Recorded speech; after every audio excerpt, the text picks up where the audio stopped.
안녕하세요. 차트메이트입니다. 디비전을 댓글로 이제 답변을 해드리려다가 분석 동영상으로 올리는 게 좀 나을 것 같아서 디비전을 한번 분석을 해보도록 할게요. 비트는 계속 내려가고는 있는 상황인데 그 빗썸에 있는 잡주들 위주로 지금 사실 펌핑이 되고 있죠. 그래서 사두려고 했었던 빗썸 잡주들이 다 올라가지고 애매하게 됐습니다. 지금 좀 애매하게 됐고 그나마 그 중에 한두 개만 비트 따라서 움직이지 나머지는 아주 독자적으로 좀 움직이고 있거든요. 그래서 이번에 비트가 저점이 나오더라도 알트를 매수받을 수 있을지는 좀 고민을 해봐야 될 것 같습니다. 이게 좀 제가 생각했던 방향은 비트가 움직인 방향은 맞아요. 근데 그 BTC 계열이 없는 완전 한국에만 상장되어 있는 코인들 위주로 이번에 저는 다 담으려고 했는데 그게 이제 다 제가 생각했던 방향이랑은 좀 달라서 지금 어떻게 해야 될지 좀 고민 중에 있습니다. 전체적으로 이제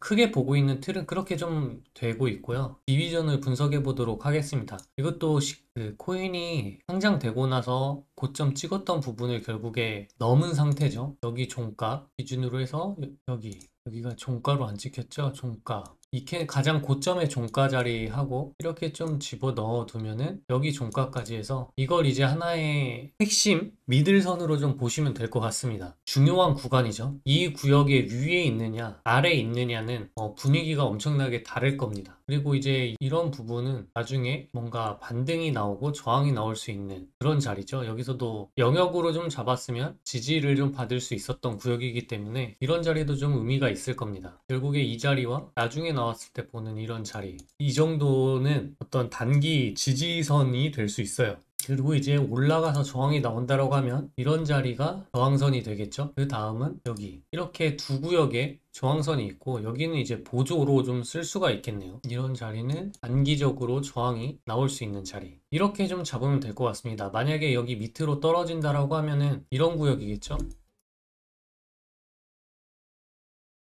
이런 구역에서 지지가 나올 거예요. 그래서 지금 좀 중요한 부분인 곳이 이 구역입니다. 결국에 이 구역이고 이 구역이 만약 뚫려서 밑으로 마감을 한다라고 하면은 저항이 될 가능성이 높아요. 그러면 지금 코인들 입장에서 이렇게 좀 중요했던 구간의 코인이 도지코인이었고 도지코인은 그 구간에서 반등이 왔죠. 그리고 이번에 알트들이 오르는 이유가 좀 이런 구역들인 부분 애들이 좀 있었던 상황에서 좀 반등 어떻게 보면 비트가 이제 하락할 때에 대한 쿠션 작용을 좀 하려고 하는 건지 아니면 비트가 이제 일값을 어제 찍었어요. 비트는 일값을 어제 찍었고 잠깐 한번 보여드리면 어제 이제 정확하게 여기서 A, B, C, D에서 일값을 찍었거든요. 일값을 정확히 찍어서 반등을 했고 만약에 이제 0.618을 못 넘으면 결국에 하방의 압력이 있는 거거든요. 그러니까 지금 이것도 단기적인 추세선을 사실 깨고 내려왔기 때문에 리테 정도로 위를 이렇게 좀 올라갈 수는 있어요. 그래서 아직은 좀 더 지켜보고 있는 입장인 거고 여기에 깨지면 이제 1.618까지 좀 보고 있고 단기적으로는 여기서도 한번 반등이 나오고 올라갈 거라고 생각을 하고 있기 때문에 이런 자리를 좀 지켜보고 있습니다. 그러면 이 알트들 입장에서는 그냥 만약 내려갔다라고 하면은 무조건 여기는 깨졌다라는 얘기죠. 그거를 좀 방지하고 있는 게 아닐까라는 생각도 좀 듭니다. 물론 방금 말한 대로 일값이 사실 딱 반등 자리이긴 해서 그런 자리를 그냥 마무리를 짓고 올라갈 수도 있죠. 충분히. 그리고 저는 이게 딱 올라간다라고 하면은 여기 정도까지 좀 볼 것 같습니다. 다시 한번 큰 불장이 오지 않는 이상 여기를 이제 뚫고 올라가서 더 가는 일은 없을 수도 있을 것 같다라는 생각이 좀 들어요. 그러면 이 정도 올라갔다 떨어지면은 다시 한번 여기 왔을 때 그 다음에 이제 올라갈 힘이 있다라고 하면 그때 이제 좀 뚫지 않을까? 그렇게도 좀 보고 있습니다. 어떻게 보면은 모양으로 따지면 이제 해쇼리 되는 거죠. 가장 중요한 부분은 디비전 같은 경우에는 1203원 밑으로 종가 마감을 하느냐 못하느냐 일 거예요. 여기서 만약 깨진다라고 하면 다시 한번 이 구역에서 매수를 받을 수 있을 거고 거기마저 깨진다라고 하면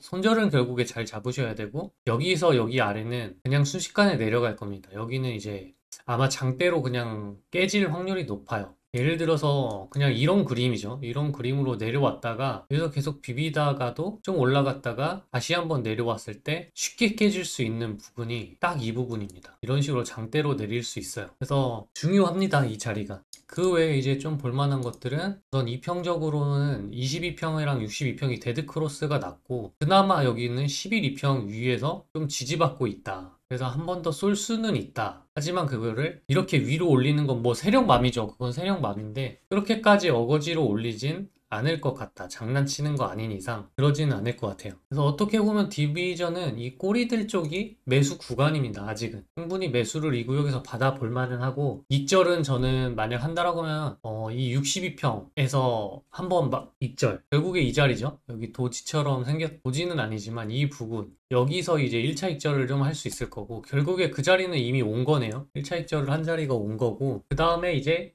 여기서 이제 전액 다 털어야 된다 라고 좀 생각을 하시면 될 것 같아요. 데드크로스가 난 거는 사실 그 상승 추세에서 적어도 전환이 됐다, 상승 트렌드를 좀 벗어났다라고 좀 보실 수 있습니다. 채널을 한번 그려볼게요.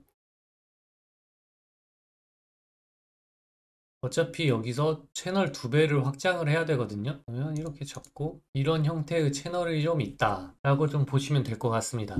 여기 오면은 딱 이런 자리, 퍼센트로 한 2, 30% 빠지나요? 여기까지 오면? 사실 제가 기다리고 있는 가격이 보통 다 이런 데였거든요. 20% 내에서 25% 사이, 이런 자리를 좀 오지 않을까. 다시 한번 그걸 좀 기대하고 있는데, 만약 안 온다라고 하면 이제 적당한 자리에서 다시 매수를 받아야겠죠? 디비전은 이렇게 분석을 좀 마무리를 해보면 될 것 같습니다. 그럼 지금 눈도 많이 내리고 있는데 주말 편히 보내시길 바랄게요.